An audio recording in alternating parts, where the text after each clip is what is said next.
심령이 가난한 자는 복이 있나니 천국이 그들의 것이며 애통하는 자는 복이 있나니 그들이 위로를 받을 것이며 온유한 자는 복이 있나니 그들이 땅을 기업으로 받을 것이며 의에 줄이고 목마른 자는 복이 있나니 그들이 배부를 것이며 긍휼히 여기는 자는 복이 있나니 그들이 긍휼히 여김을 받을 것이며 마음이 청결한 자는 복이 있나니 그들이 하나님을 볼 것이며 화평하게 하는 자는 복이 있나니 그들이 하나님의 아들이라 일컬음을 받을 것이며 의를 위하여 박해를 받는 자는 복이 있나니 천국이 그들의 것임이라.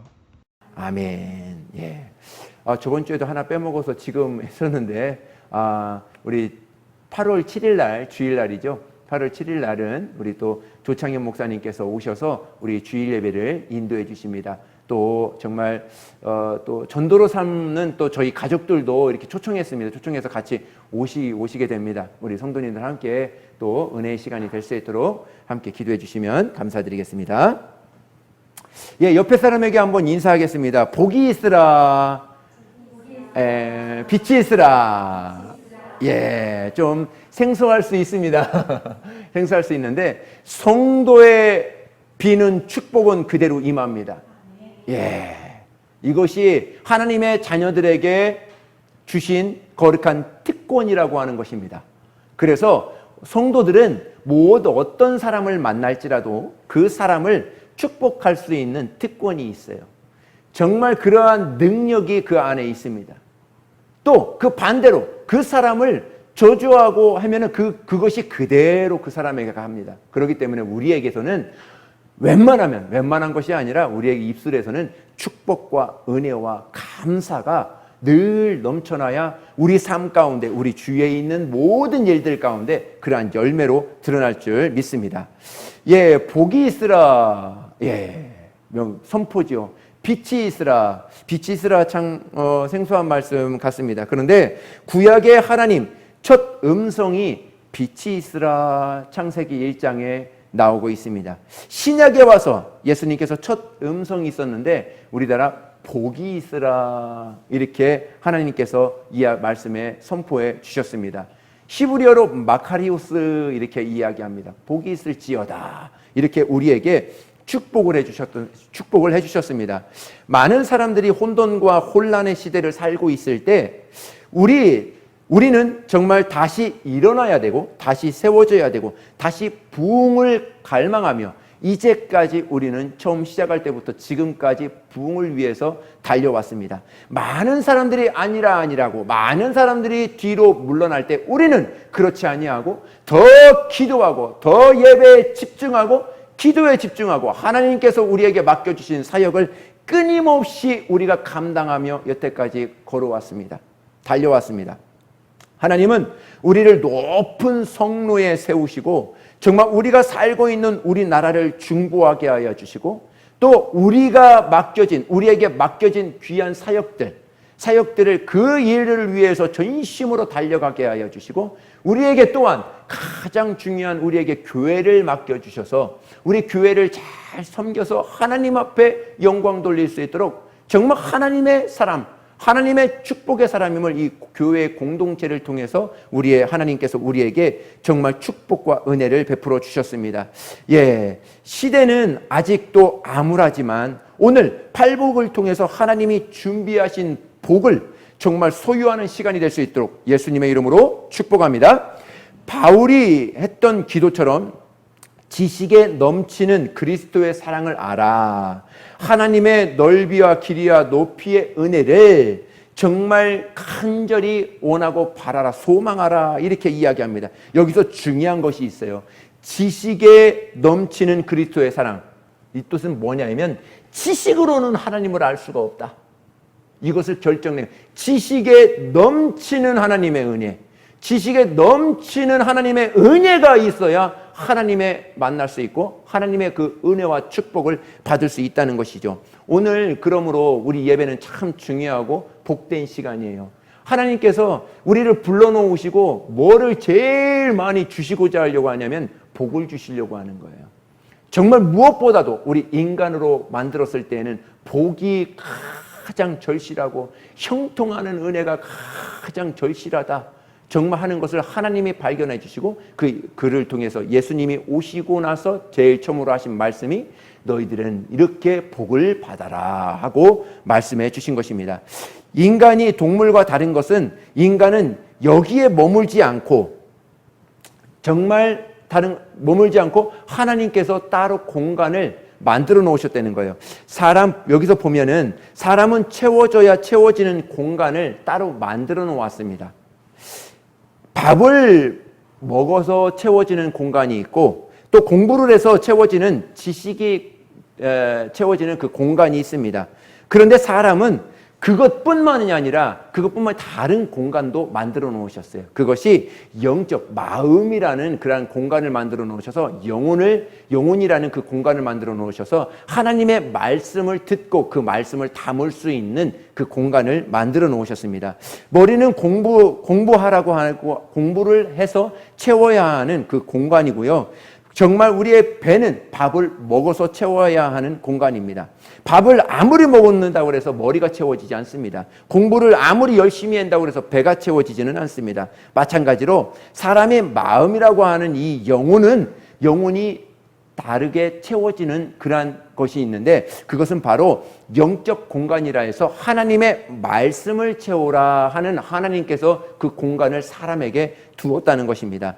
어떤 사람은 배울 만큼 배우고 가질 만큼 가졌습니다. 우리가 볼 때는 전혀 아쉬울 것이 없는데도 정말 채워지지 않는 허전함과 공허함 때문에 매일 우울하며 사는 사람들이 얼마나 많은지를 모릅니다. 그 이유를 성경은 이렇게 이야기하고 있습니다. 하나님께서 인간을 처음 만드실 때 과정으로 돌아가면 우리는 쉽게 이것을 알 수 있습니다. 하나님은 인간을 특별한 과정을 통해서 만들어 주셨습니다. 창세기 1장 26절의 말씀입니다. 읽습니다. 시작. 하나님이 이르시되 우리의 형상을 따라 우리의 모양대로 우리가 사람을 만들고 그들로 바다의 물고기와 하늘의 새와 가축과 온 땅과 땅에 기는 모든 것을 다스리게 하자 하시고. 네, 여기서 굉장한 비밀이 있죠. 인간의 존엄성과 또 특별함은 하나님의 형상을 따라 하나님의 모양대로 창조하였다 하는 것에 여기에 굉장한 비밀이 있습니다. 모든 동물은 그 형상이 있어요. 돼지는 돼지의 형상이 있고 소는 소의 형상이 있고 개는 개의 형상이 있습니다. 그런데 이 사람은 본연의 사람의 형상이 아니에요. 이 형상은 누구의 형상을 가지고 왔냐면 하나님의 형상을 가지고 우리를 창조하였다 오늘 말씀하고 있는 것입니다. 그래서 사람은 어떠한 피조물과 비교할 것이 아니라 아주 특별한 하나님의 존재로 만들어 놓았다는 거예요. 우리가 무엇을 더 많이 가지고 우리가 무엇을 더 많이 배우고 우리가 많은 것이 있어서 정말 인간의 존엄성이 있다 이렇게 볼 것이 아니라 하나님의 존엄성은 하나님이 우리에게 만들어주신 존엄성은 우리 자체가 이 땅에 태어난 것 자체가 너희들은 내가 귀하게 존귀한 자야. 다만 어떠한 피조물과도 바꿀 수 없는 가장 내가 사랑하는 거룩하고 복된 존재야 하는 것을 우리가 태어남을 통해서 그냥 바라보시고 좋은 거죠. 우리가 그렇죠. 자녀들이 우리에게 뭐를 많이 해줘서 우리가 기쁜 것이 아니라 자녀들이 내 옆에 있음으로 그것 자체만으로도 기쁜 거죠. 그렇지 않습니까? 예? 자녀들이 많이 주면은 물론 좋기는 좋죠. 그러나 부모님의 마음은 그렇습니다. 부모님의 마음은 뭐를 잘해주고 뭐를 많이 해주고 그것이 아니라 자녀가 건강하게 자녀가 반듯하게 살면 그것이 행복한 거예요. 부모님들의 마음 아니겠습니까? 똑같습니다. 하나님도 똑같아요. 하나님도 우리를 볼 때 우리가 헌금을 많이 드리고 무엇을 많이 하고 이것 자체도 물론 기뻐하시겠지만 그것이 전부가 아니에요. 그것보다 한 단계 더 위가 있는데 우리 자체만으로도 우리가 열심히 예배 나와서 신앙생활하고 열심히 예배 드리고 또 정말 우리 하나님의 사람으로 반듯하게 살아가는 것 그것 자체만으로도요 하나님은 너무나 기뻐하시고 하나님은 너무나 여러분들을 사랑하시고 축복하신다는 것을 우리는 알 수 있다는 것입니다. 우리는 처음 지음받을 때부터 우리 존재 자체만으로도 하나님은 나는 너만 있으면 충분해 하고 우리를 창조하셨다는 거예요. 그래서 그것을 어떻게 창세기 1장 26절에는 뭐라고요? 하나님의 형상을 따라 그 모양대로 우리가 그렇게 지음받았어요. 하나님은 어떻게 생기셨을까? 우리와 비슷하게, 우리와 똑같이 생기셨을 것입니다. 인간은 처음부터 하나님의 형상을 따라 디자인되고 설계되었다는 것을 우리는 말씀을 통해서 들었습니다. 그렇다고 한다면 하나님의 형상은 무엇이며 그 모양은 무엇일까? 여기를 한번 짚어보았으면 좋겠습니다. 빌립보서 2장 6절의 말씀입니다. 읽습니다. 시작. 근본 하나님의 본체시나 하나님과 동등됨을 취할 것으로 여기지 아니하시고. 네, 여기서 중요한 것은요. 그는 근본, 그는이 누구냐면 예수님이지요. 예수님 근본, 하나님의 본체. 그러니까 예수님은 근본이고 본체시다 이렇게 말씀하고 있는 것입니다. 고린도 후서 4장 4절을 한번 보실까요? 보시겠습니다. 시작. 그 중에 이 세상의 신이 믿지 아니하는 자들의 마음을 혼미하게 하여 그리스도의 영광의 복음의 광채가 비치지 못하게 함이니 그리스도는 하나님의 형상이니라. 예, 그리스도는 하나님의 형상이시다. 이렇게 예수님은 하나님의 형상이시다 하는 것이죠. 마지막입니다. 히브리서 1장 3절의 말씀도 있습니다. 읽습니다. 시작. 이는 하나님의 영광의 광채시요 그 본체의 형상이시라. 그의 능력의 말씀으로 만물을 붙드시며 죄를 정결하게 하는 일을 하시고 높은 곳에 계신 지극히 크신 이의 우편에 앉으셨느니라. 아멘. 예. 쉽게 말하면 하나님의 형상은 우리가 우리의 형상대로 우리의 모양대로 인간을 만드셨다 할 때 하나님의 형상은 곧 예수님이다 하는 것이에요. 예수님이 이 땅에 태어나시기도 전에 예수님은 예수님의 형상이 있었다는 거예요. 이 사람의 형상이라 그래는 좀 그렇고요.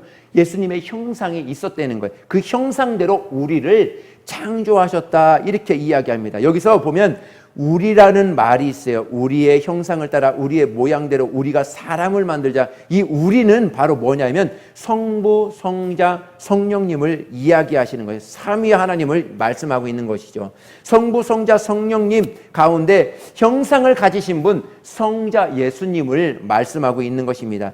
이 모양이라는 말은 히브리어로 데모트라는 말인데 그림자, 빈 그릇이라는 말이에요. 그러니까 우리를 빈 그릇처럼 하나님의 형상과 똑같이 하나님의 형상을 똑같이 만들으셨어요. 만들으셨는데 뭘로 만들으셨다?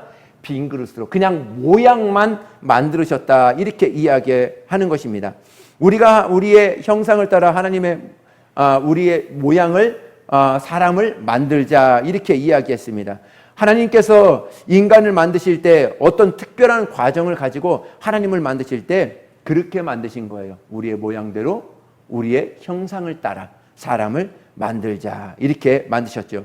사람이 채워야 채워지는 공간이 따로 있다고 말씀을 드렸습니다. 육체는 밥을 먹어야 채워지고 머리는 지식과 인격과 교양을 채워야 머리가 인격이 잘 만들어지는 것이죠. 그런데 인간은 특별하게 한 곳을 또 만들으셨어요.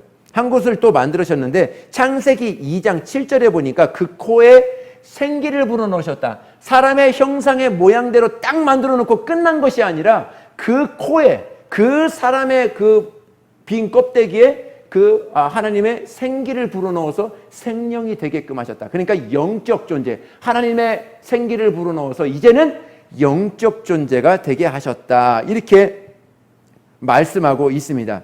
이것이 인간 창조의 가장 중요한 비밀입니다.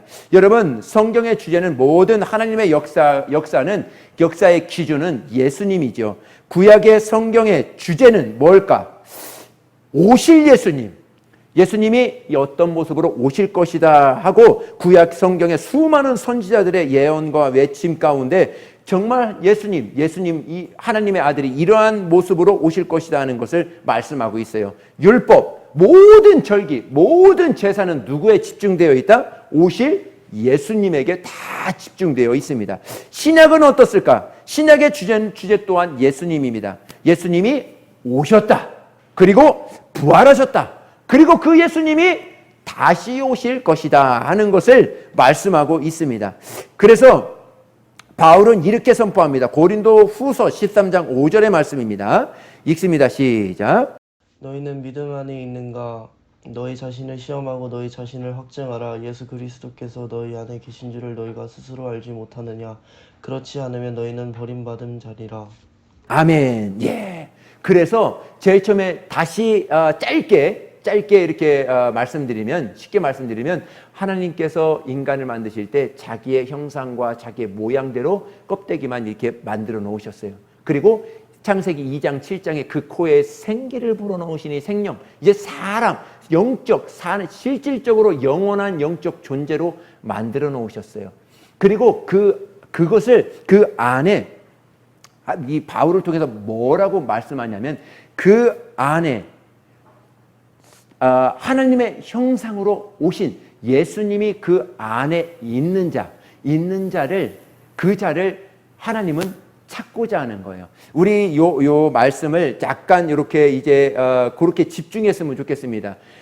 하나님의 2장 7절의 말씀을, 좀 힘들 수 있는데 2장 7절의 말씀을 예수님이 내 안에 오셨다. 생명으로 내 안에 오셨다. 이렇게 받아주었으면 좋을 것 같습니다. 그래서 여기서 보면 예수 그리스도께서 너희 안에 계신 줄을 너희가 스스로 알지 못하면 너희는 버리운 자니라. 그러므로 예수님이 내 안에 계셔야 그 사람은 사는 영적 존재라, 이렇게 말씀하고 있는 것입니다. 그러므로 우리가 매 순간마다 확인해야 될 것이 무엇이 있는가 하면 예수님이 정말 내 안에 계시는가 하는 것을 보아야 되는 것이죠. 바울의 또 다른 선포가 있습니다. 고린도 후서 4장 7절의 말씀인데요. 읽겠습니다. 시작. 우리가 이 보배를 질그릇에 가졌으니 이는 힘이 큰 능력은 하나님께 있고 우리에게 있지 아니함을 알게 하려 함이라. 네. 우리가 이 보배의 질그릇에 가졌으니, 보배가 누굽니까? 예수 그리스도죠. 예수 그리스도를 이 질그릇에 가졌다. 예수님을 모셨다 하는 것을 이야기를 하게 됩니다. 인간은 누구도 예수로만 채워질 수 있는 공간을 하나님께서 따로 만들어 놓으셨다는 거예요. 그래서 예수님이 거하실 수 있는 그 공간에 예수님이 거해야만이 그 사람이 본연의 하나님께서 사람을 창조하시고 그 코에 생기를 불어넣으신 정말 영적 존재를 만드신 그 마지막 우리 사람의 본연의 그러한 하나님께서 디자인해 놓으셨던 그것을 그대로 하나님께서 만드신 것과 같은 것이죠. 예, 여러분, 인간은 영적 존재입니다. 영적 존재는 세상의 것으로 채워지는 것이 아닙니다. 채워져서 사는 것이 아닙니다. 하늘의 것으로 채워져야 살 수 있는 그러한 영적 존재로 하나님께서 만드셨다는 것입니다. 오늘 창세기 1장에 처음 인간을 특별하게 창조하실 때 그 과정에 눈이 열려야 오늘 팔복, 심령이 가난한 자의 복을 받을 수 있는 거예요. 사람은 영적 존재로 만들어졌기 때문에 그 영혼에 하나님의 복이 임해야 그 사람이 영적 존재가 살 수 있다 하는 것을 말씀하고 있는 것입니다. 심령이 가난하다라는 말은 무슨 뜻일까?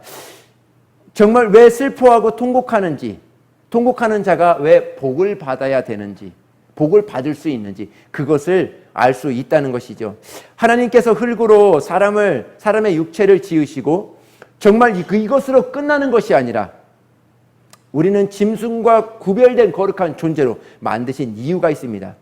정말 그것은 하나님께서 이후에 우리를 이제 다시 오실 그날에 하나님께서 누구를 찾느냐면 정말 내가 너에게 생기를 불어넣은 것처럼 하나님의 성령이 너희 안에 거하고 있는 그 사람을 내가 정말 데리러 오겠다. 하나님은 우리에게 그렇게 약속해 주신 것이죠.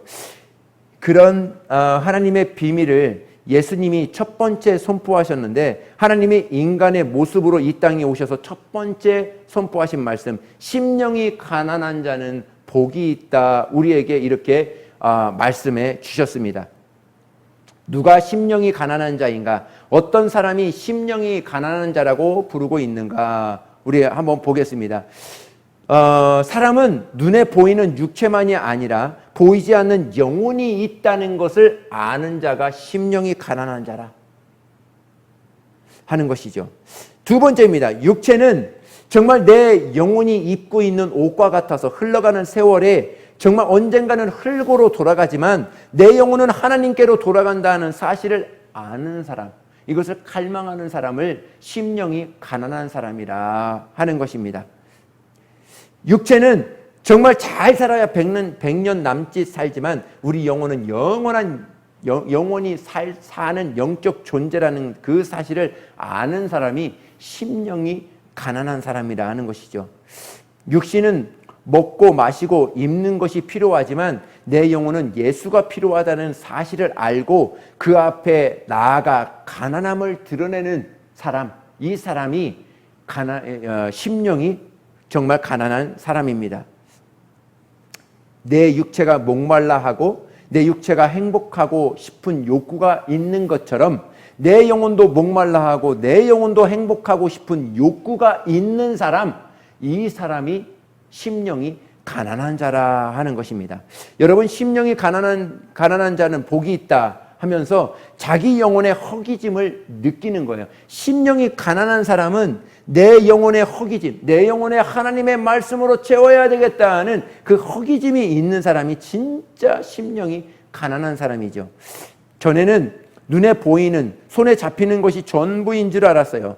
정말 그런데 어느 날 이 사람에게 심령이 가난함에 부어지고 나니까 자기에게 찾아오시는 예수 그리스도 정말 만나고 나니까 그것으로만 정말 조금 삶에 있어서 부족할지라도 어떤 면에서는 정말 자기 영혼에 채워지는 그 하나님의 은혜와 정말 축복으로 이것으로 충분합니다 하고 하나님 앞에 나아가는 사람, 심령이 가난한 사람이 받은 복이죠. 예. 다른 사람들은 그 예배가 그 예배 같고 정말 저번 주에 드렸던 예배가 오늘 예배와 뭐 별다른 차이가 없는 것 같고 하지만은 하나님이 보셨을 때는 그렇지 않습니다. 오늘도 심령이 가난함으로 하나님 앞에 나온 사람, 하나님이 과연 저번 주 예배와 오늘 예배와 무엇이 다르게 하나님께서 보고 계실까? 한 가지입니다. 여러분, 하나님을 갈망하고 나온 사람들, 심령이 가난함으로 하나님, 내 심령이 가난합니다. 내 심령에 채워 주시옵소서. 하나님의 복으로 채워주시고 하나님의 은혜로 채워 주시옵소서 하고 하나님 앞에 나온 사람들, 그 사람을 오늘도 만나기를 원하시는 것이죠. 어떤 많이 드리고 어떤 많은 사람들이 그것을 통해서 하나님은 그것을 기준을 두는 것이 아니라 여러분 한 사람 한 사람의 심령의 가난함을 보시고 오늘도 우리 예배 자리를 통해서 복을 선포하시는 것이었죠. 너희에게 복이 있으라. 오늘도 말씀하시는 것이죠. 그래서 그 복을 가지고 오늘의 삶을 살아가는 사람, 다만 어떠한 것이 조금 불편할지라도 어떠한 것이 삶에 있어서 조금 연약할지라도 그것에 치우치지 않습니다. 정말 다시 우리 영혼에 정말 부어주시는 거룩한 은혜로 우리 삶을 윤택하게 할 수 있는 정말 그러한 사람으로 변하게 되는 것이죠. 믿지 않는 사람은 내 삶을 통해서 우리의 영혼을 윤택하게 하려고 그래요. 윤택해집니까? 윤택해지지 않아요. 그런데 하나님은 오늘 말씀에 내 영혼에 심령이 가난한 자는 복이 있다. 천국이 그들의 것임이라. 때 심령이 가난한 자, 그 심령의 복이 임해야 우리의 모든 삶이 윤택하게 될 것이다 하고 말씀하고 있는 것이죠. 전혀 다르게 반대로 해석하고 있는 것이죠. 오히려 성령의 임재가 있는 예배가 어떻게 보면요, 길고 조금 지루할 수 있고 도대체 무슨 말을 하는지 이해가 안 될 수도 있습니다. 그런데 어느 누구에게는 그 말씀, 그 예배가 생수처럼, 정말 생수의 강처럼 정말 자기의 목마름을 해결해 줄 수 있는 정말 행복에 젖는 그 예배가 될 수 있다는 것을 우리는 아셔야 됩니다. 그래서 이 팔복 가운데 심령이 가난한 자의 복은 가장 중요한 복이에요. 가장 문을 여는, 정말 복의 문을 여는 그런 복과 같은 것입니다. 그래서 이 복을 받아야, 이 심령이 가난한 자의 이 복이 있어야 다음 다음 복도 갈 수 있다고 저번 주에 말씀을 드렸습니다. 심령이 가난한 사람이라야 애통할 줄 압니다. 심령이 가난한 사람이라야 온유할 줄 알고 긍휼히 여길 줄 알고 마음이 청결한 하나님을 볼 수 있습니다. 정말 심령이 가난한 사람이라야 하나님과 이웃을 화평하게 만들어 갑니다. 심령이 가난한 사람이라야 박해를 받아도 정말 기쁨으로 하나님 앞에 나와서 감사하며 예배드릴 수 있는 것이죠. 주님은 그 사람을 가르쳐서 마카리오스 복이 있는 사람이다 하고 말씀하고 있습니다. 영혼의 가난함의 지체가 정말 가난함 자체가 복이라는 것은 아니에요. 정말 예수 믿는 사람들은 잘 돼야 됩니다. 할렐루야. 모든 일에 다 형통해야 되는 거예요. 정말 모든 것에 잘 되고 형통하고 정말 하나님의 축복을 받아야 되는 거예요. 근데 중요한 것은 좀 전에 말씀드렸듯이 순서가 내 영혼 하나님의 복을 받고 하나님의 말씀을 받고 그 말씀대로 순종하며 살아갈 때 그 부어지는 그 은혜와 축복이 우리 가정 가운데 우리 삶 가운데 부유하게 넘쳐 흐르게 되는 것이죠. 심령이 가난한 자의 복을 받아야 은혜를 사모하게 된다는 것이죠. 여러분, 우리가 믿는 믿음은 아무나 믿을 수 있는 믿음이 아닙니다. 우리가 믿는 믿음을 믿어지는 믿음이기 때문에 그런 것입니다. 누구나 믿고 싶고 정말 하고 싶고 하는데 믿어지지 않는 사람들이 있어요. 그래서 어떤 사람은 믿고 싶은데 안 믿어지는 것이 너무 힘들다고 합니다. 믿고 싶고 믿어진다고 왜 안 믿어지냐고 하는 사람을 보면은 어떻게 보면 화가 날 정도로 그렇게 보는 사람들이 많이 있습니다. 그런데 중요한 것은요, 심령이 가난한 자의 이 복은 믿어져요. 저절로 하나님의 말씀이 믿어지고 하나님의 말씀으로 천지가 창조되었다. 하나님의 말씀으로 우리 인간이 정말 생명이 되어 하나님의 거룩한 자녀로 정말 부름받았다 하는 것이 믿어지는 거예요. 믿어지는 거룩한 믿음이 우리에게 생기게 되는 것이죠. 이것이 바로 언제 생기느냐? 심령이 가난할 때. 심령이 가난해서 하나님을 사모하고 우리 주님의 오늘 우리 예배를 통해서 하나님을 만나야 됩니다. 하나님의 음성이 들려지고 그 말씀대로 오늘도 살아가기를 소원할 때 그 사람에게 이와 같은 축복이 부어지게 되는 것이죠. 성경에 한 부자 이야기가 나옵니다. 이 부자는 돈도 많았고 아쉬운 것이 없었습니다.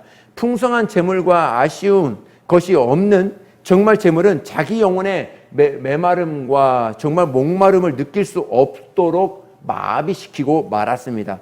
부자라도 가는 청춘을 막을 수 없고 오는 백발을 막을 수 없었습니다. 결국 늙고 죽음에 다다랐습니다. 그런데 죽고 그 죽음의 끝에 그 죽음이 끝인 줄 알았는데 죽고 난 다음에 눈을 들어보니까 자기 영혼이 음부의 불꽃 가운데서 목말라 견딜 수 없는 것을 보게 됩니다. 그런데 그 고통 중에 눈을 들어보니까 저쪽 낙원에 행복함으로 즐겁게 있는 한 사람을 보는데 자기 집 대문에서 얻어먹었던 거지 나사로가 거기에 있었던 것입니다. 부자가 소리를 칩니다. 내가 이 음부 불꽃 가운데서 목말라 견딜 수가 없으니 저 나사로의 손끝에 물 한 방울을 적셔서 내 입에 떨어뜨려서 내 목을 서늘하게 해주십시오 하고 구합니다. 하나님께 구합니다. 아마도 자기 부자로 살고 있을 때 자기 집 대문에 오가면서 이 거지를 쭈그려 앉아있는 이 거지를 보았을 것입니다. 이 손끝에서 진물이 흐르고 있는 것을 보았을 거예요. 그 생각이 나서 그 나사로 손끝에 물을 적셔서 그 나를 서늘하게 해주세요 하고 이렇게 외쳤을 수도 있다는 것입니다.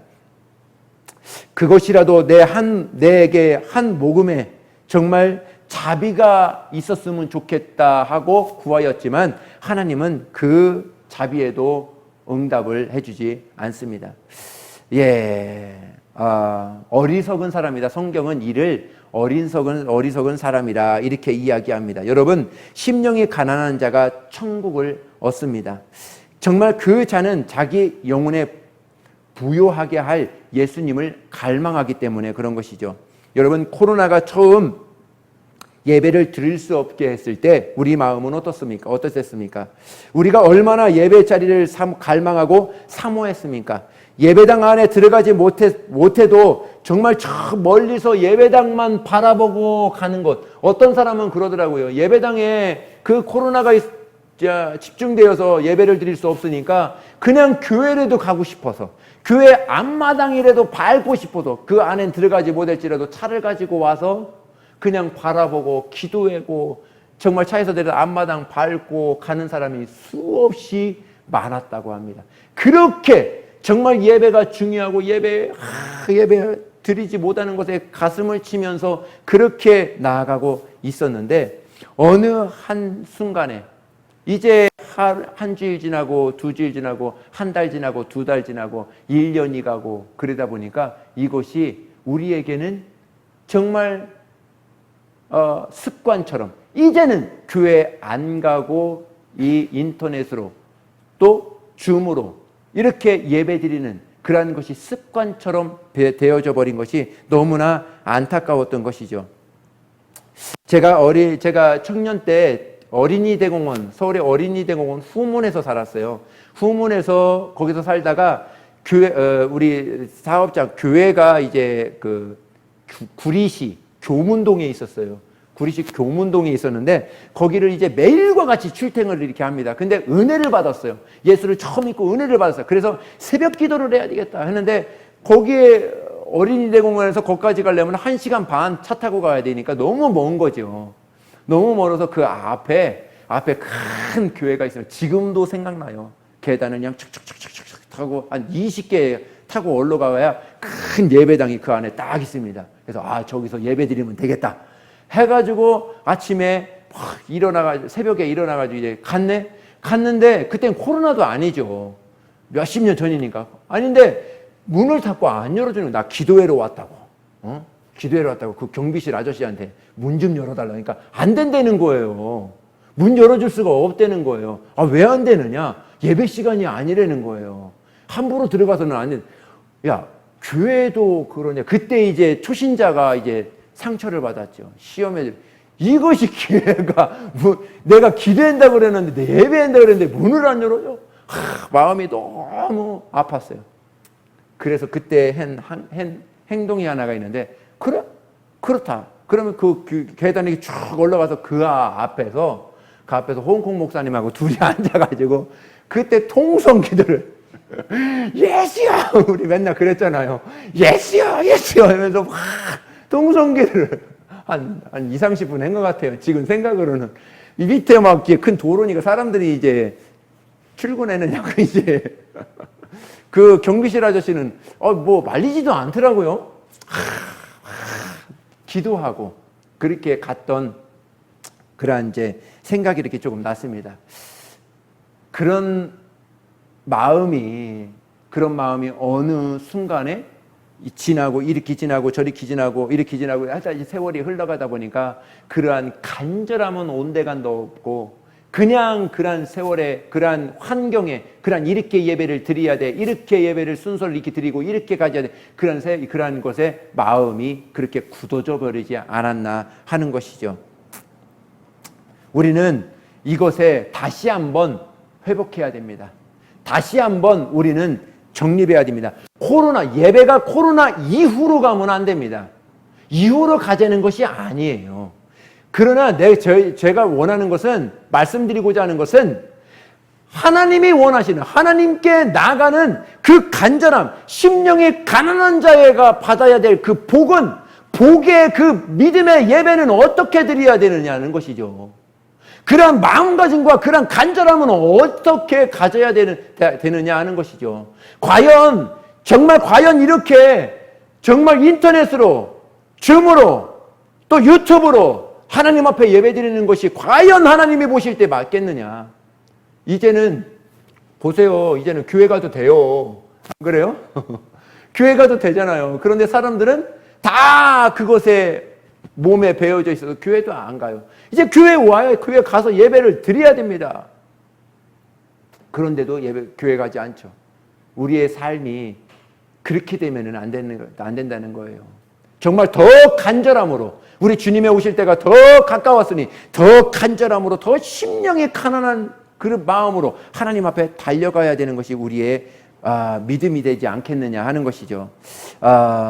예수님이 선포하신 그대로 첫 번째 복을 회복해야 그 성도들이 심령이 가난한 자의 복을 받아야 하나님의 거룩한 은혜로 다음 복을 받을 수 있다는 것이죠. 성전, 성막의 뜰에서 임하는 그 복을 받아가시기를 바라겠습니다.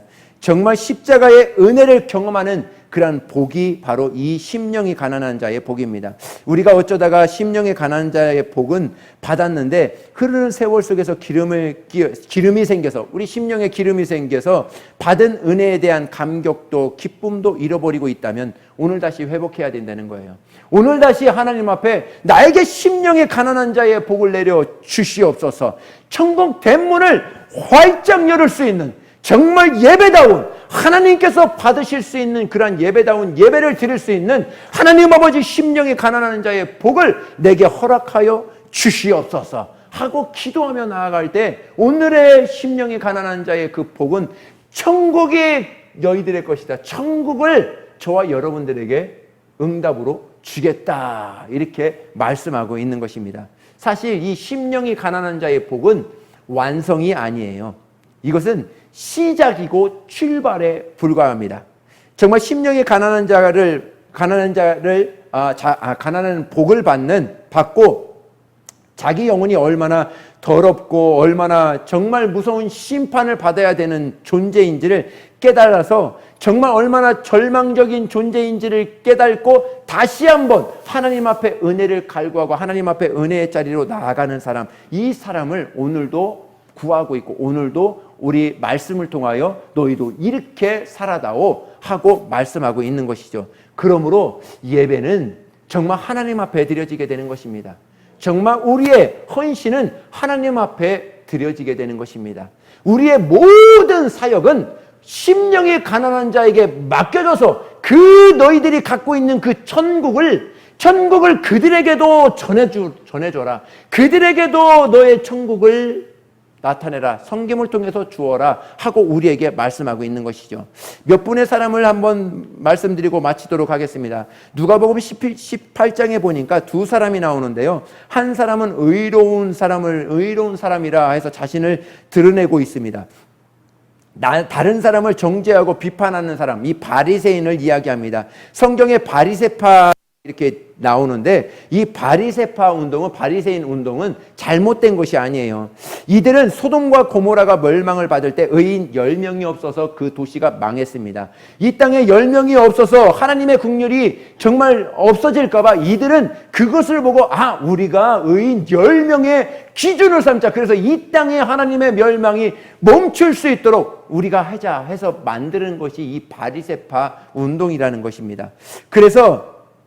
그런데 이 바리새 운동을 그렇게 가지고 있었는데 이것이 시간이 지나고 다음 세대에 넘기고 그러다 보니까 이 바리새 운동이 시간이 흘러감에 있어서 하나님의 은혜와 긍휼을 구하는 것이 아니라 정말 그것이 하나님의 은혜와 긍휼을 자기의 착한 행실로 의로운 행실로 남았다는 거예요. 그러니까 하나님 앞에 갈급한 마음으로 하나님 앞에 가난한 심령으로 나아가는 것이 아니라 자신의 행위로 내가 이렇게 예배를 드리고 이렇게 봉사하고 이렇게 많이 헌신을 드리고 내가 11조를 드리고 일주일에 2번씩 금식하고 정말 수많은 일들을 이렇게 했습니다 하고 그 행위로 하나님 앞에 나아가서 하나님 앞에 예수님이 오셨을 때 가장 책망을 많이 받는 사람이 누구예요?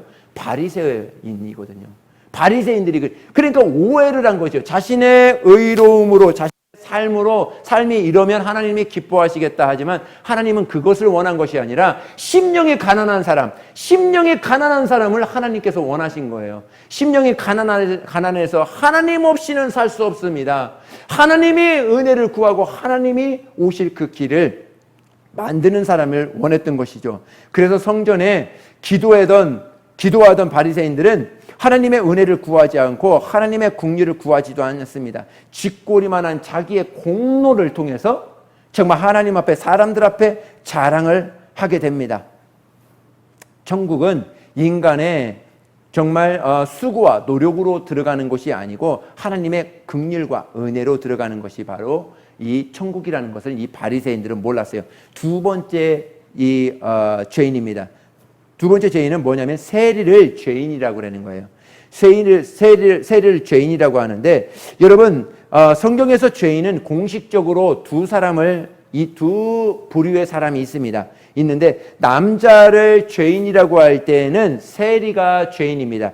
여자를 죄인이라고 할 때는 장기를 죄인이라고 합니다. 여기서 남자 세리는 성전 한 구석에서 감히 얼굴도 들지도 못하고 하나님 앞에 긍휼을 구합니다. 정말 은혜 없이는 정말 스스로가 아무것도 아님을 고백하며 은혜만을 구하며 하나님 앞에 납작 엎드려서 기도만 합니다. 정말 바리새인과는 영정 반대로 하나님 앞에 나아갑니다. 오직 은혜만 구하고 있는 사람이 바로 이 사람입니다. 예수님은 이렇게 결론을 내립니다. 제가 읽겠습니다. 누가복음 18장에 보니까 내가 너희에게 이르노니 이에 저 바리새인이 아니고 이 사람이 의롭다 하심을 받고 그의 집에서 내려갔느니라. 무릇 자기를 높이는 자는 낮아지고 자기를 낮추는 자는 높아지리라. 이렇게 이야기합니다. 여기서 보면 정말 이에 저 바리새인이 아니고 이 세리가 바로 내가 원하는 자다 하고 내 앞에 가난한 심령으로 나오는 자다 하고 예수님이 직접 말씀해 준 대목입니다. 성경이 말씀하고 있는 진짜 죄는 자기 영혼의 가난함을 잃어버린 것이 죄라는 거예요. 심령의 가난함을 얻지 못한 것, 이것이 바로 죄로 규정하고 있는 것입니다. 심령의 가난한 사람은 먹을 것이 많고 배운 것이 많고 가진 것이 넉넉하지만 그럼에도 예수님이 필요합니다 하는 것을 아는 사람이 바로 심령이 가난한 사람이죠. 그런데 어떤 사람을 가진 것이 있고 아는 것이 있고 아쉬운 것이 없이 넉넉합니다. 그런데 자기 영혼을 마비시켜서 그것으로 자기 영혼을 마비시켜서 자기 영혼의 통곡 소리조차 듣지 못하는, 정말 하나님의 나는 가난한 내 영혼의 목마른 갈급한 그것을 찾지 못하고 나아가는 사람, 정말 이 사람을 하나님께서 불쌍하다, 정말 가련하다 이렇게 이야기하는 것이죠. 제 친구 한 명 더 소개시켜드리고 싶습니다. 삭개오입니다. 돈이 많습니다. 삭개오의 가치관은 돈이 많으면 된다, 높은 자리에 있으면 다른 사람들이 무시하지 않고 정말 다른 사람한테 존경받을 수 있다 하고 정말 가지고 싶은 것, 누리고 싶은 것, 하고 싶은 것 모두 할 수 있다 하고 돈과 그 명예를 가지고 이렇게 계속 수단과 방법을 가리지 않고 그것을 얻기 위하여 여태까지 왔습니다. 어느 날 예수님이 자기 마을을 지나가신다는 사실을 듣습니다. 그냥 정말 예수님이 우리 마을로 지나가신다 하셨어. 이 마을 속에 누구죠? 삭개오, 죄송합니다. 삭개오의 마음이 움직이기 시작했어요. 예수님이 우리의 마을로 지나가신다는 그 말을 듣고 삭개오의 마음이 막 요동치기 시작했습니다.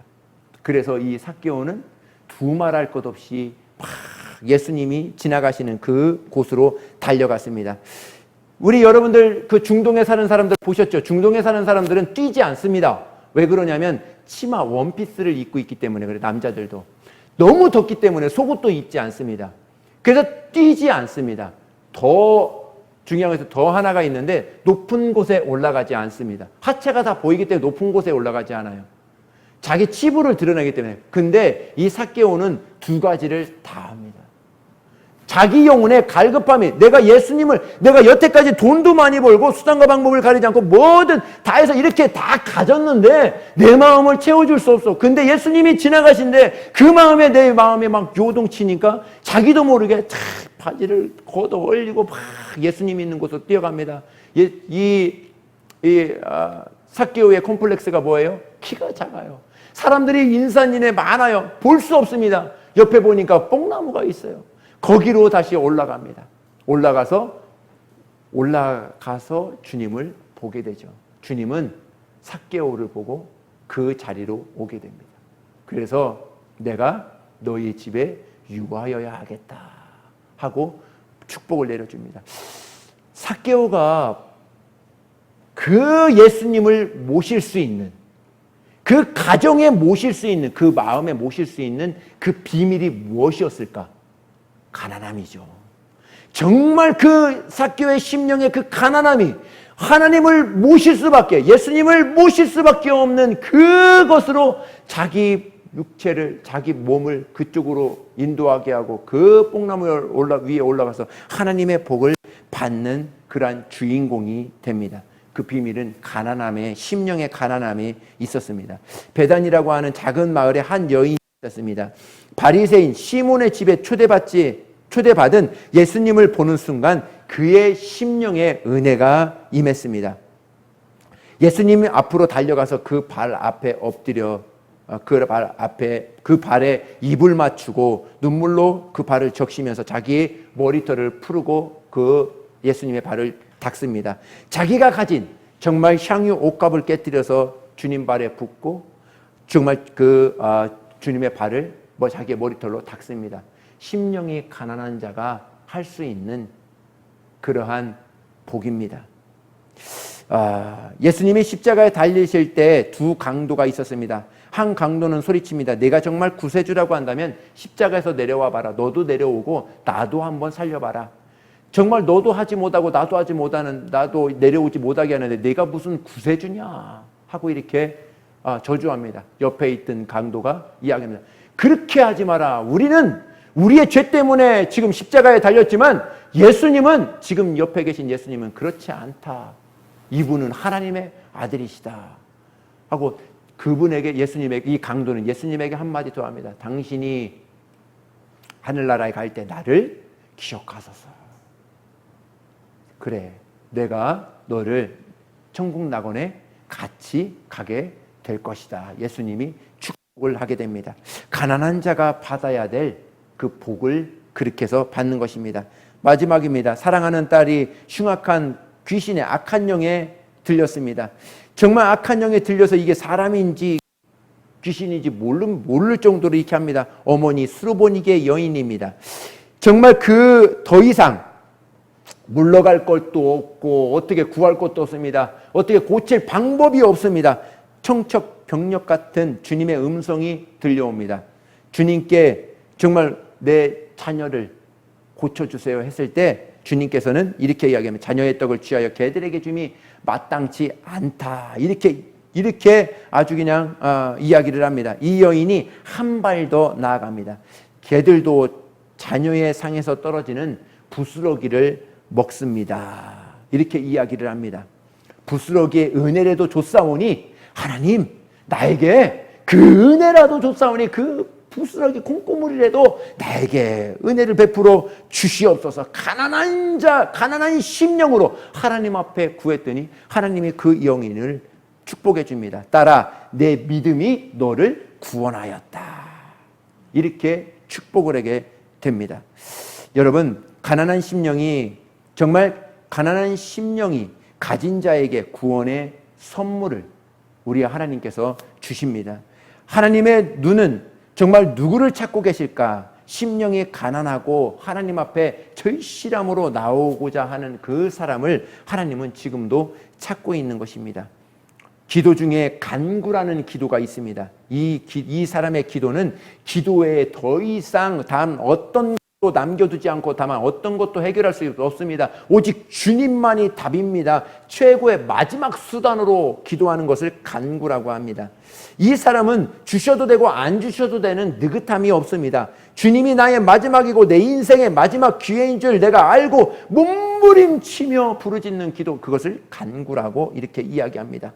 자기 존재가 육신이 아니라 영혼임을 알고 내 영혼은 오직 예수님으로만 행복할 수 있지, 정말 자기 영혼의 요구를 들고 하나님 앞에 나아가, 주님 앞에 나아가 하나님 앞에 구하고 하나님 앞에 정말 은혜를 사모하는 사람, 정말 그 사람에게 하나님은 복이 있으라 이렇게 선포하고 축복을 해주시게 됩니다.